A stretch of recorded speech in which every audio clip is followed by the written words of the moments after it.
Welcome to Who Let Me Read This, the podcast where a group of us gal pal folks get together and discuss the inappropriate, often terrible, and today both books of our youth that have affected our lives and how much we end up spending on therapy. Yeah. It's a lot. Also, gal pals has a very different connotation in the queer community, and so I almost laughed aloud when you just called us gal pals. Oh, what is... we're going to need to dive into that later. Yeah, I was just like, you're my pals who are gals. All right, fair enough. We'll hold hands and sleep in the same bed together platonically. I'm okay with that. All right. That's okay. Yeah. Well, that kicks off everything. Welcome to the show, everybody. Hi. Today we have with us Miss Michelle White. Hello. Miss Sarah Wallisch, and our special guest... Hannah, I just realized, Hannah, I just realized I never learned your last name. I assumed that you had the last name as Sarah, which in my phone is Shut Up still. Yeah, Sarah, shut up. So I'm Hannah Shut Up, also. Yeah, it was a story from when Sarah and Nick first met. Nick would not tell us your last name. I was just like, who's that girl? Who's the girl you've been talking to? He's like, her name's Sarah. Shut up. and then we would tease him about it. So that's how you're still in my phone. So. And now we just say, Nick, shut up. All the time. But Hannah, welcome to the show. Thank you. Thanks for coming all the way from Kenosha, Wisconsin. So you two have known each other for a little while? Yes. Yeah. Years. Okay. Yeah. Gotcha. Couple of years. And how did you guys meet?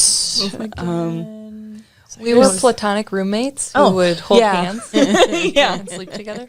Yes. Perfect. And you're here especially because Sarah chose this amazing book that you're so excited to introduce. All right, Sarah, tell us about our book this week is The Evil Twin, which is book number 100 of the Sweet Valley High series. Awesome. Sweet Valley High holds a special place in my heart. Being a twin, I was like, it's books about twins, I'm gonna read them. But then also everything about the series is completely bonkers. And we read them at a fairly young age, so that's what I thought high school was like, and then it wasn't at all. It's not. So are you two identical twins or fraternal? We are fraternal twins. Okay. Unlike the Wakefield twins, the protagonists of the Sweet Valley High books, who are identical twins. Super identical. So, they look like everyone. It's super easy to mistake them. Let's just establish that right away. So we're jumping into book number 100, but I did bring book number 1 because book number 1 has every single book in the Sweet Valley High series has a description. Excuse me. Oh, don't die. I was just so excited. Every single book has a description of Jessica and Elizabeth Wakefield, and they all are variations on the exact same description. Awesome. So I brought book number 1 because it's the OG description. Perfect. Which I'd like to read. Yes, please. So Jessica and Elizabeth Wakefield are twins. They live in California. Southern California. Yes. And are kind of nondescriptly rich. Yep. They're very comfortable. Yes. Both girls had the same shoulder-length, sun-streaked blonde hair, the same sparkling blue-green eyes, the same perfect skin. Even the tiny dimple in Elizabeth's left cheek was duplicated in her younger sister's, younger by 4 minutes. Both girls were 5'6" on the button and generously blessed with spectacular all-American good looks. Both wore exactly the same size clothes, but they refused to dress alike, except for the exquisite identical lavaliers they wore on gold chains around their necks. The lavaliers had been presents from their parents on their 16th birthday. The only way you could tell them apart was by the tiny beauty mark on Elizabeth's right shoulder. Their friends might notice that Elizabeth wore a watch, and Jessica didn't. Time was never a problem for Jessica. She always felt that things didn't really start until she got there. And if she was late, let 'em wait. Otherwise, there was virtually no way to distinguish between the beautiful Wakefield twins. But beneath the skin, there was a world of difference. A wicked gleam of mischief lurked in the aquamarine depths of Jessica's eyes, while Elizabeth's reflected only sincerity. Barf. Yes. So this is basically they're 16 years old, they're super hot, and they're super different. And the kind of main breakdown between Jessica and Elizabeth is like Jessica loves boys and clothes. And Elizabeth wants to be a writer and has a hunky boyfriend whose name is Todd. That's right. And she has a long-term boyfriend. Yes. Jessica dates all sorts of boys. Yeah. Rebels. Where Elizabeth and Todd start dating in the first book, and he like moves away and then comes back and they start dating again. So they have like a long established relationship, and Jessica like is dating a new guy every few books. Ooh. Jeez. Which is fine. But scandalous to Elizabeth. Yeah. Right? So we get to this amazing book. So this is actually part of a mini series. This one, The Evil Twin. So this is book 6 in the mini series. And you'd think, don't be scared. Don't be like, oh my gosh, I'm never going to be able to catch up on this super complicated plot. No worries. They just button up all of 5 other books in like a page? 2 chapters. Jeez, it's like come on. 2 chapters, and that's more than they probably really need. Yeah, so no worries. You don't have to go out and read those other 5 books because we sure didn't. You could just start with this one. Now, the other 5 books do not include the Evil Twin. No, a little Evil bit. Twin is number 6. Right. Yeah. So In the miniseries. the other 5, Yeah. leading up to this, we didn't know the Evil Twin until this book. Oh, they do meet the Evil Twin. So this book, The Evil Twin, is kind of the big star moment for Margot. The doppelganger. Yes. Basic premise of this book is that there is another girl that looks exactly like these identical twins. Say what? But wait, why? But she couldn't be more different. She on the couldn't inside. be more different.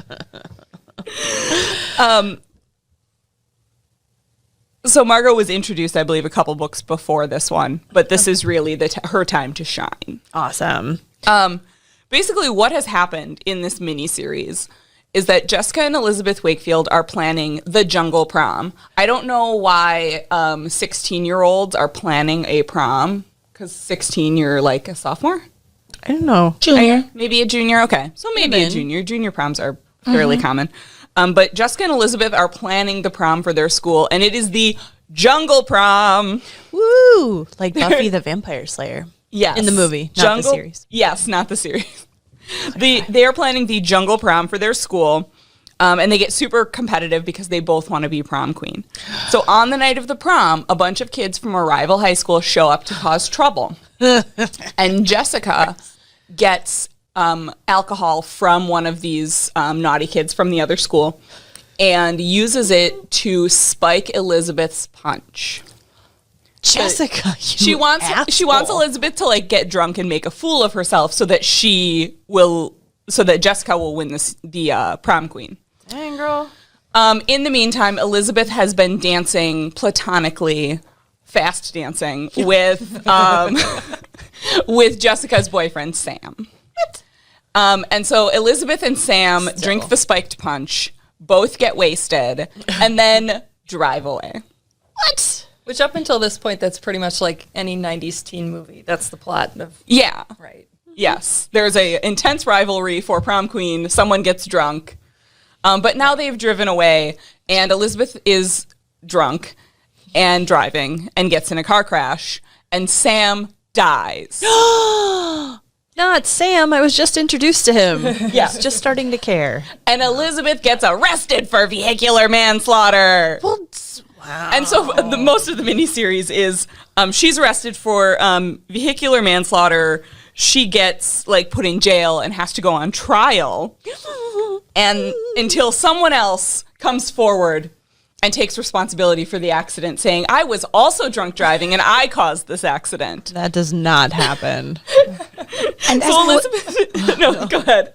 my big problem with that was even if someone else admitted it, she would still be in trouble because she could have prevented it had she been sober. She wouldn't just be off the hook. She would at least be in juvie for a couple of years. Yeah. But she is let completely off the hook because if you are a young, blonde, good kid who is also white, there are no repercussions for your actions. So, yeah. Michelle, did you get away with lots of things because you were young, blonde, and white? So much vehicular men stuff. I didn't have a car, so. But if I would have. If she had had a car. So while she was in jail, Jessica stole her boyfriend. You cannot steal a boyfriend, FYI. Todd. And Todd tries to make it up to Elizabeth by writing her a letter. In the great kind of style of Jane Austen. Every Jane Austen novel, somebody's writing a letter to like apologize for themselves. So Todd writes a Jane Austen letter to Elizabeth, which Jessica finds and hides because so who is the evil twin really? Together, Right?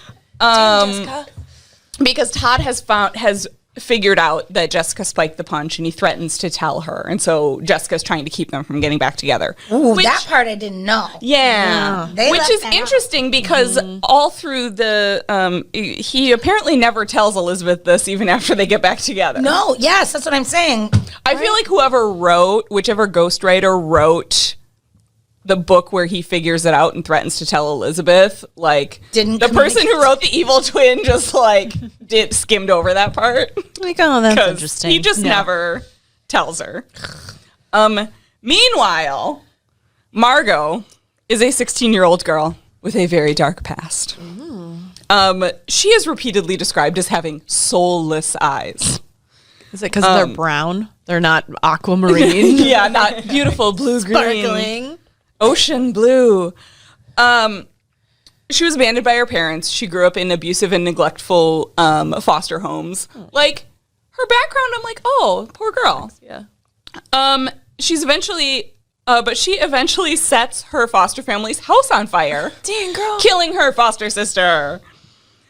So she runs away and gets a job as a nanny and is stealing from the family, and the kid who she's nannying for finds out that she's stealing, so she kills him too. Dang. Like you do. And the kid's brother, Josh Smith. I feel like is the most 80s name of all time. Josh Smith. He follows her. He sees a news story about Margot sees a news story about the manslaughter trial and is like, I look just like that girl. I'm going to take her place. I'm going to kill her and take her place. Apparently in jail. Right?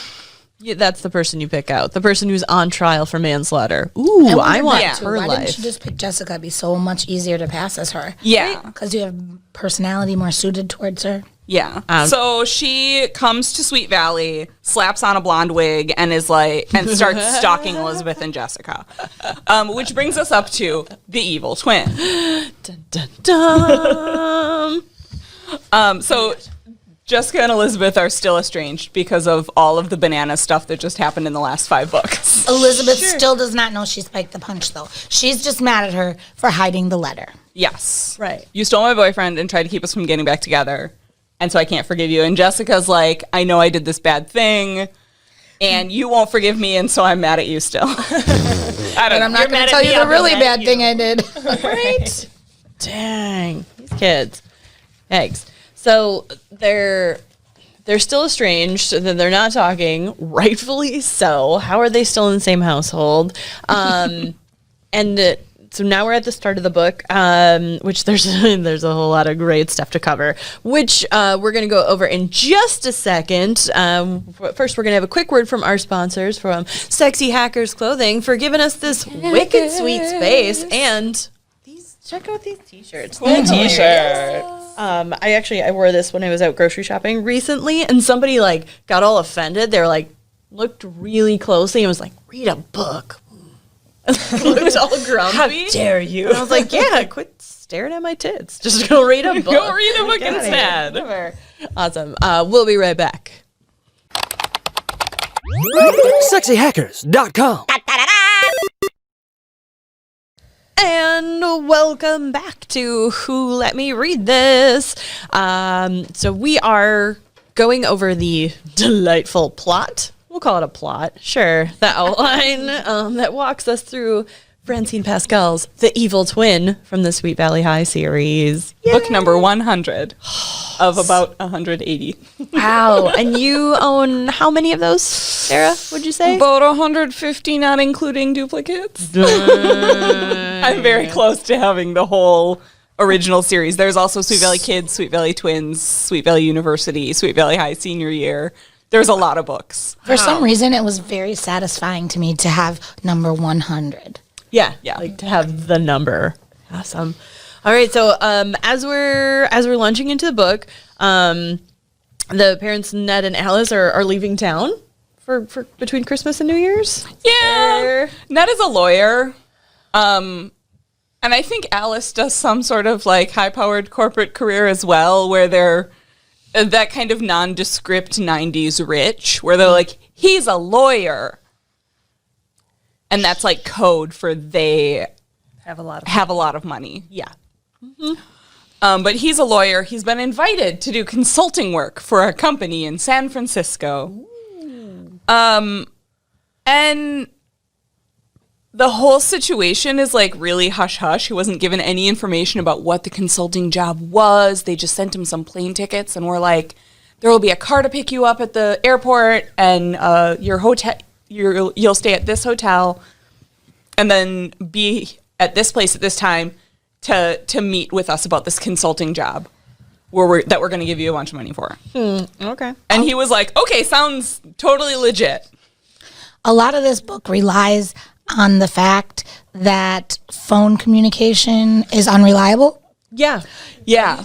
And landlines, not cell phones. That's an important one in this too. Because this was written in, I believe, 93, did we say? Yep, 93. That's the publishing date. The whole plot pretty much could not happen today. One text message. Or like take a picture of someone. Nope. Yeah, that's not me. So Alice is worried about leaving the kids home alone, because obviously Elizabeth and Jessica, their relationship is still so strained, and because Alice has a psychic connection with her daughters. Oh my gosh. Not in a supernatural way, though. Like, she just has a feeling that she shouldn't leave. A vague feeling. Which we decided is generalized anxiety. Yeah. Yep. Yep. You're concerned that something's going to happen to your children. Yeah, that's a thing. Actually, I wouldn't know. We don't have kids. Hannah, you have kids. I can vouch for that. That's right. Pretty much like what parenthood is. And I said it before, I'll say it again, that, you know, that feeling of just like, there's something wrong with my kids and I don't know what it is and I don't know what to do. That's just your parenthood. whole life. Oh, yeah, that's parenting. So Alice is a parent. Ned is oblivious. Here we go. That's it. You know? But they leave anyway because their son, Stephen, Jessica and Elizabeth's older brother, is going to be there to take care of things and make out with his girlfriend on the couch. That's pretty much all he does in the book. I love He gets them aspirin. Yeah, yes, true. So responsible. Right.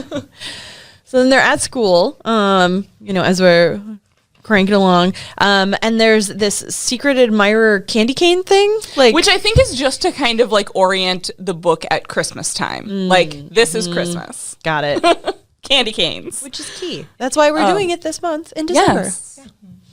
And both Elizabeth and Jessica get threatening candy cane messages. What? Jessica says, "Happy horror days." Oh, so clever. And Elizabeth says, "I'm dreaming of a red Christmas. Wreck the halls with bloody bodies." Dang. All right, that's pretty bad. Yeah. Let me just take a note on this secret candy cane. Now, I'm sure we all had this, maybe not, but in my high school we did. Whether it be roses or candy canes or whatever, you put a note. The kids deliver them dressed up as elves and Santa. Now, there's a Me Too moment here where Santa insists that she sit on his lap before she gives that's right. the candy. Not and he's like, this is my favorite part of the job. Like, yes. What do you want and for I believe Christmas, that little is girl? Winston, who is like a recurring character and is always kind of a creep. Yeah. And I was like, oh, and she's like, ha, ha, ha. Oh, yeah, then he grabbed my skirt. And I was like, oh, whoa. Yeah, like, that's not okay. And the teacher's like, whatever. It's fine. And so in our school, when we had these like fundraiser type things, they didn't let kids write their own messages for this very reason. Yeah, They were you like- could pick from like XYZ number of messages or whatever. Or you had to tell the student council member who you were buying it from, like what your message was, so they would write it down. I was thinking that. How did she do that? Like to those crazy, irresponsible high school. Get it together, Sweet Valley. Fine. Yeah. So they both get these like threatening candy cans, and they're super. Which are then freaked like out. never mentioned again. No, we don't talk about it. Right. And was it confirmed that Margot sent those? Yes. Yeah, okay. She talks about how she She sent does, them for yeah. fun. Just to mess with them. Yeah. For funsies. Because what you really want to do when you're about to like enact some super intense, detailed plan is get everyone on edge and aware that something bad's about to happen. You don't want to just sneak in there and do it. Can I just sneak this quote in of what she Absolutely. tells Santa she'd like for Christmas when she sits on Santa's lap? Jessica tipped her head to the side, smiling shyly. I'd like peace on earth, and I'd like food for all the hungry people, and no more pollution, and a res Mazda Miata, and a new wardrobe. Oh my gosh. And everyone laughed, including the teacher. I like that they included the teacher. We'll never have peace on earth. Oh, ha, ha. New clothes for me. Right? It's a history teacher, and they're like, And he's like, yeah, everyone keep it down. Otherwise, we're going to run late and I have to get to my second job at Best Buy. Right. Thank you very much. Yikes. So now Margot's in the school, just sneaking around and like posing as people. she's pretending to be Elizabeth, but Elizabeth's best friend Enid, which just a couple books ago we also had a character named Enid. She was the like psychotic murderer. Oh, yeah. This Enid is the only person that sees Margot and goes, "This isn't right." Wait, the only only person. one. Through the whole and book. She assumes that it's Jessica, like pretending to be Elizabeth, because this is a thing that they've done throughout the books, throughout the like the kids ones, throughout the Sweet Valley Twins, throughout the Sweet Valley High. They dress up as each other way more often than real twins do. Was that not a thing for you guys? No. Oh. We went to school with a set of identical twins, Tim and Tyler, who maybe could have, but even they didn't. Yeah. Like, Not that you knew of. Hold on. So you guys actually want to be different people? Because according to the books that I've read throughout the years, that's not true. yeah, all twins want to be exactly like each other all the time. Creepers. We actually knew a couple sets of twins, and one set of twins, like, they were best friends, and they went to college together, and they were roommates in college, and I think they had the same major where they were, like, together all the time. And then we knew another set of twins where the first thing they did when they got their driver's license was one of them hit the other with the car. I forgot about that. Their poor mother. You guys had a lot of twins, like, growing up. You had a lot of twins in your town. Is that... We had earlier discussions about the chemicals in the water and stuff in central Wisconsin, where a good chunk of us are from. Do you think that's maybe a factor? Something messing with people's fertility. I don't know. Maybe, yeah. There's some sort of like fertility hormones in the water. Ooh. Maybe. All right, so Margot, the evil doppelganger, she's infiltrated their lives with some help of the informant James, who's just showed up, right? In this book? So, Yeah. I don't know if we meet James before this book, but they introduce him, I think, probably as much as they would introduce him in any book. They're like, oh, by the way, here's a guy that's dating Jessica. Yeah, who's being paid. So Margot's paying James to date Jessica and get a bunch of information on the Wakefield twins. But But James, oh no, fell in love with Jessica. Of course. She's so lovable. Right? She's doing awful things all the time and being really shallow. I mean, But I go But for look that. at those eyes. But she's beautiful. Oh my gosh. He is described multiple times as like going into bars and being like, I used to drink a lot, but I'm off the sauce now. And Jessica's 16. That's another Me Too moment. Right? He had enough time to have a former drinking problem. And hangs out in a bar, which yep, he's always looking for a bar. we did have a involved conversation about, wait, what was the drinking age Yes. when this was written? I Because at one point it was 18 and then it switched to 21, but this was written in 1993 when it was firmly 21. Yeah. Yep. And he's in a bar most of the time, and he is always having this unrealistic, ladies. She changed me. Now I am a good person and want to be good for her. That's not because a thing. she's so wonderful. Come on. Please. You can do better. Yeah. That's not a real thing. And so well, I was going to say you left out the one key thing about him that everybody needs to know, and that is that he's a dirt biker. He's a dirt bike. Which is how Jessica fell in love with him. Yes. That's right. She met him at a dirt bike memorial. Yeah. Memorial contest for her old boyfriend. Yes, for her dead boyfriend. That Elizabeth. That she had part in killing. Yeah. Yeah. You. Yep. How I want to be remembered. Yeah. My guilty dirt bike. When I die, please hold a dirt bike rally in my memory. Bet. So now he's in love with her, and so he wants out of the deal with Margot. He's like, I'm not going to spy on her anymore. I'm just going to be around her because I want to. Oh. Because I like hanging out and waiting for her to get done with high school. And Margot agrees, but she threatens to kill him if he ever tells Jessica. So now we're like, okay. And he is like, I will kill you and also Jessica if you don't break it off with her. Ooh. Man, so much. Yeah. So now Margot needs a new source of information, and she's got to sneak into the Wakefield house. Yes. How unsecure is their rich, stately home that she can just sneak right in? Right. And she's like creeping around and like sitting. She's just like laying around in Elizabeth's room reading her diary, like. Which is apparently so interesting that she loses track of time. Yeah. And then she has to like scamper out of there, and She hides in the closet and thinks about killing Elizabeth, but doesn't do it. Not yet, because not she ready. has a very complicated plot to enact. And it's not Margot. time yet. Yeah. So then Elizabeth discovers that her diary's out of place. Who keeps a diary anyway? Hey, I did when I was in high school. I kept a diary as well, but it was not interesting. Oh, just me that. All right. Not so you'd lose track of time. Yes, was no one's like going only, to like, lose track of important time events. It reading my wasn't- high school diary. It wasn't like every day. It was like important events. I didn't have any important events. My sister read it recently. Who's 13 years younger than me, and she laughed and laughed and laughed.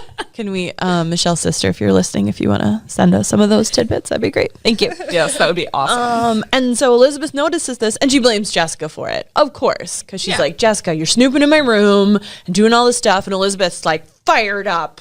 Her eyes are sparkling with anger. I'm Yes, sure. always sparkling. So there were some amazing WTF moments to really kick off this book, which also were in the first couple of books. If we want to start down the end of the line, Sarah, if you want to... Everything about it. So, why is Ned so stupid? Yeah. Why does their father think, oh, someone's offering me a job that they won't give me any information about? I just have to come to San Francisco, which is apparently hours away. I am not sure about the geography of like It where is. Sweet It Valley is. actually California's is. like but- as long. It's be Yeah. like driving down to It's Louisiana. pretty north. But they have to go to San Francisco with no information. Also, he's a lawyer, so he's consulting as a lawyer with this firm, and they give him zero information, and he's like, yeah, this sounds totally legit. legit. Yep. Sure, Ned. Great. What? Yep. Dang. All right. Hannah. My biggest WTF is James and Jessica. Nobody has a problem with this 21 plus, Yeah. recovering alcoholic dirt biker dating their 16-year-old daughter. I mean, Right? Yeah. Did Alice Seems and like it'd Ned be a not problem. step in at some point and be like, "Hey, Jess. Hey, honey. Yeah. No, he's not. He's not great for you." No. Wasn't he ever like, do I really want to hang out with a 16-year-old? right? Does James not? I don't know. Trolling for younger girls. We talked about this. Grooming. I would have to say that I'm a little concerned about this third evil twin girl because Margot, we get her backstory. Like, why hasn't anyone gotten this girl help or therapy? She's like, Right. they imply Therapy. she's sexually abused. They imply she's physically abused. Yeah. Like, I kind of feel bad for down her. a foster home. She is acting out in like serious ways Right. where like the only person who noticed that she is unhinged is Josh Smith. Yep. Yep. The brother. That's it. And no one else. And by then it was too late. Wow. Now mine seems really shallow. My WTF moment was that she just slaps on a blonde wig and no one can tell. This really bugs me. Like, so as someone who pays a good amount of money to make her hair blonde, it still does not look exactly the same every time. So it's always different. So like if she went from a wig to actually coloring her hair, it's still gonna look different. Everyone can spot a wig. Yep. Right? Yeah. You could, and it's a high schooler. And Margot is what? The exact same height? The exact same eye color, facial structure? No. But we have to look past that, otherwise this book can't exist. Yes. So, Suspending our disbelief. right? And even, 2 weeks later, all of a sudden, because she was a brunette, right? Margot Yeah. was a brunette. That's why she was evil, right? We established that. That's why she was evil. I feel like that's a 90s trope. Yep. It's probably more than a 90s trope. It's probably a... Not all brunettes are evil. But Only brunettes. But Only brunettes are It's like evil. squares and rectangles. yeah. That was definitely driven home That's true. to Our me. last murderer was brunette. Yep. Right? That's true. And so because she is like such a brunette, after a while, just like a week or two, you're going to have roots, girl. We can tell. Yeah, that's a lot of touching up, a lot of processing. Right. Her hair is going to be so damaged. Fair enough.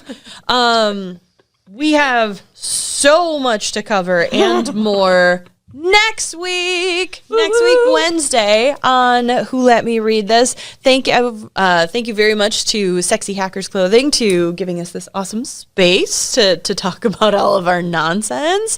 And thank you to our really awesome guests, Sarah, Hannah, and Michelle. And my name is Laura Holterman, and we will see you guys next week. Yay! SexyHackers.com! Stream Team!